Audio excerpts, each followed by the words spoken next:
आप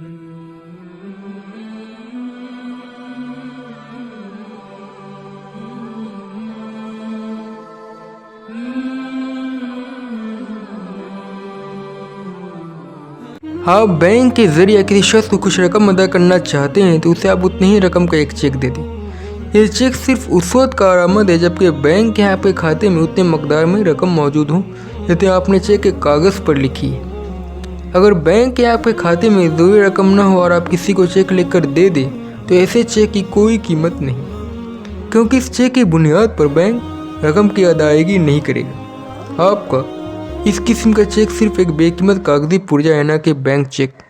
ऐसे चेक को बैंक के इस्तिलाह में डट चेक कहा जाता है। जब आप किसी से ऐसे अल्फाज बोलते हैं जिनके बुनियाद पर वो आपके बारे में कोई उम्मीद कायम करे तो गोया आप उसे एक चेक देते हैं। ऐसे चेक की कीमत उसी वक्त है जबकि आपके अल्फाज को वो अमल के वक्त कैश करा सके। अगर ऐसा हो कि अमल का वक्त आने पर आप अपने कॉल के तकादे पूरा न करें तो गोया अपने भाई को एक बेकार चेक दे दिया। आप उससे ऐसे अल्फाज बोले जिनके पीछे आपके अखलाकी खाते में अमल की ज़रूरी मकदार मौजूद न थी। किसी कौम पर जब जवाल का वक्त आ जाए तो उसका हर फर्द इसी किस्म के बेकार चेक तकसीम करने का बादशाह बन जाता है। अब हर शख्स ऐसे अल्फाज बोलने लगता है इसके बारे में बहुत संजीदा नहीं होता, जिसके मुतालिक उसके अंदर ये मजबूत इरादा मौजूद नहीं होता कि वह इन अल्फाज को अमल की सूरत में पूरा करेगा। इस किस्म की लफ्ज़ी फ़याज़ी कुरान की उस आयात की मुस्ताक है कि वो अपनी ज़बान से ऐसी बातें कहते हैं जो उनके दिलों में नहीं होती। आल इमरान 167।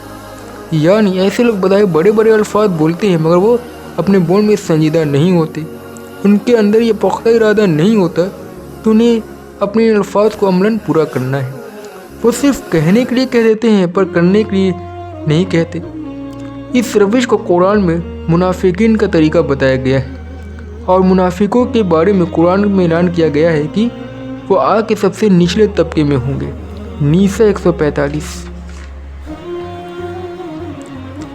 दुनिया में दो किस्म के लोग होते हैं, एक वो जो पाने को अपना मकसद बनाते हैं, दूसरे लोग वो हैं इस हौसले का सबूत देते हैं कि वो देने को अपना मकसद बनाएंगे। पहले किस्म के लोग अपने ज़ात को फ़ायदा पहुंचाते हैं और दूसरी किस्म के लोग दुनिया में इनकलाब लाते हैं। वो नई तारीख़ पैदा करने का सबब बनते हैं। तारीख़ इंसानी में इस कुर्बानी का सबसे बड़ा नमूना वो गिरोह है जिसको अंसार कहा जाता है, यानी कदीम मदीना के वो लोग जिन्होंने हिजरत के बाद रसूल और असहाब रसूल का साथ देकर खुदा के दीन को दावत के मरहल से निकाल कर इनकलाब के मरहल में पहुंचा दिया। अंसारियत क्या है? अंसारियत देने पर राज़ी होना है।